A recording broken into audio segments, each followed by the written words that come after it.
Krásny veľkonočný piatok vám prajem zo srdca a verím, že ste už v svojich domovoch, že sa tešíte zo zaslúženého oddychu a voľna.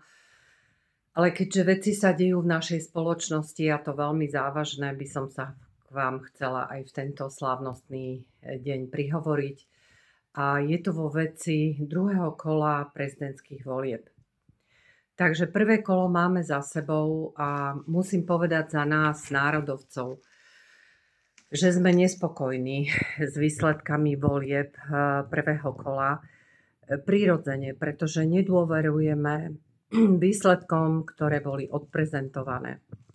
Z toho dôvodu sme spísali my, občania Slovenskej republiky, národovci, petíciu, ktorú sme nazvali Žiadosť o posúdenie právoplatnosti prvého kola volieb, opätovné spočítanie voličských hlasov v prvom kole s občianskym dohľadom a protest proti porušeniu moratória a zneužitia volebnej kampane.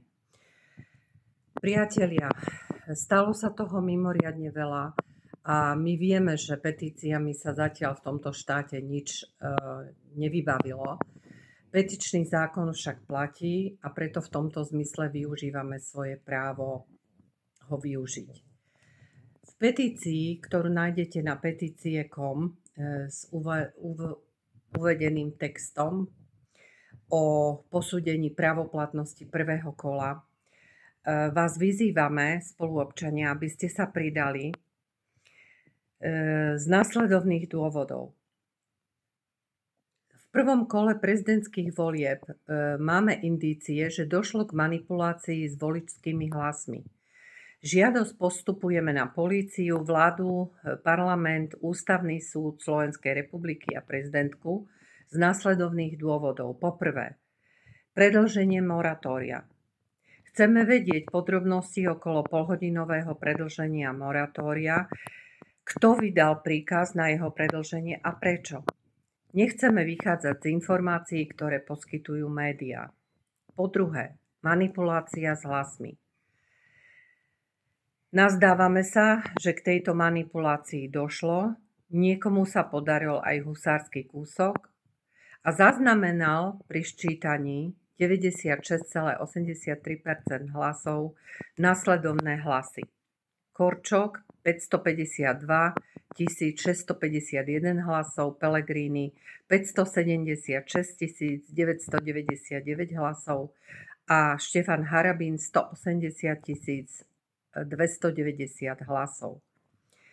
Krátko na to, po ščítaní 99,71%, čo je veľmi blízko k tým 96%, dosiahli spomínaní traja kandidáti nasledovné hlasy.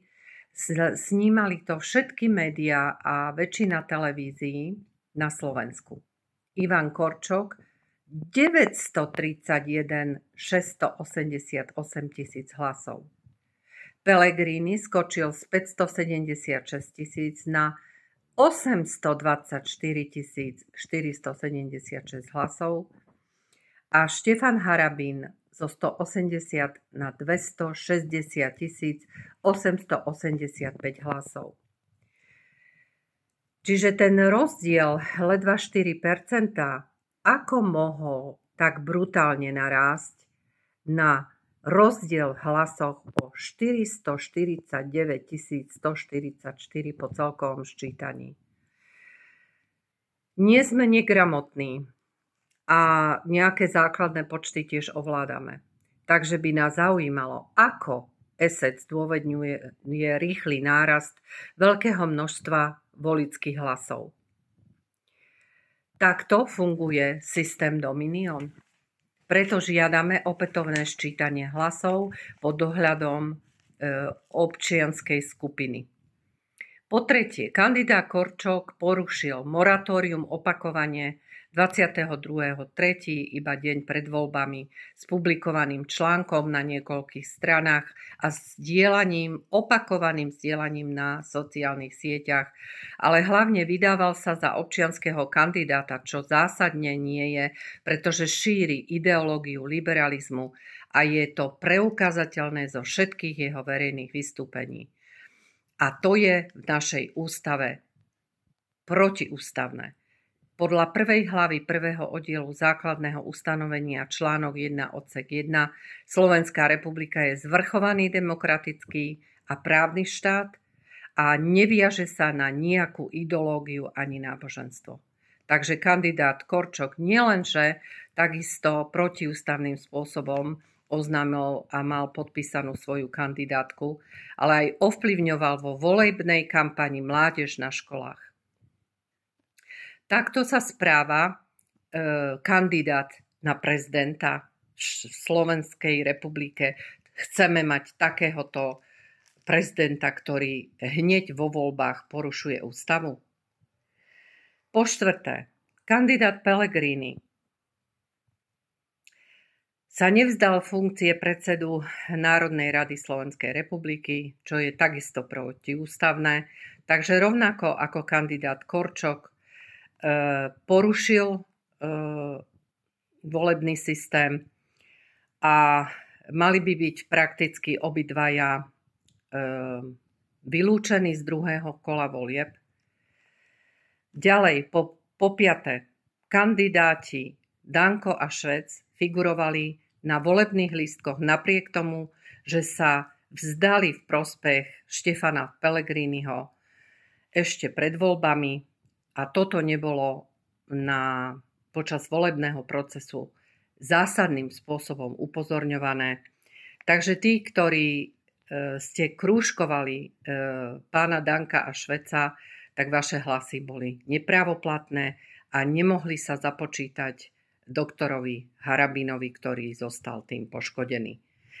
Po šieste, z uvedených dôvodov žiadame zastavenie druhého kola prezidentských volieb až do prešetrenia všetkých bodov a v prípade potvrdenia sa manipulácie žiadame prijať potrebné opatrenia a uznať ako víťaza v prezidentských volieb tretieho v poradí, ktorý mal najviac hlasov, a tým bol doktor Štefan Harabín. Čakáme na veľmi rýchle spätné vyjadrenie, aj keď veríme, že v takom skorumpovanom štáte, v ktorom sa nachádzame, kde zatiaľ naozaj neplatí právo ani ústava, sa pošliapáva dennodenne, sa zrejme nedočkáme správnej a ústavnej a právnej odpovede. Občania Slovenskej republiky, podpisujte, zdieľajte prosím túto sťažnosť, žiadosť zároveň na petície.com. Prajem vám krásne sviatky, nerušený pokoj, ale tieto veci si musíme raz a navždy v štáte vybaviť. Inak nám už nič nepomôže a budeme musieť zmeniť celý systém a nastaviť vážne zrkadlo celej zastupiteľskej kvázi demokracii.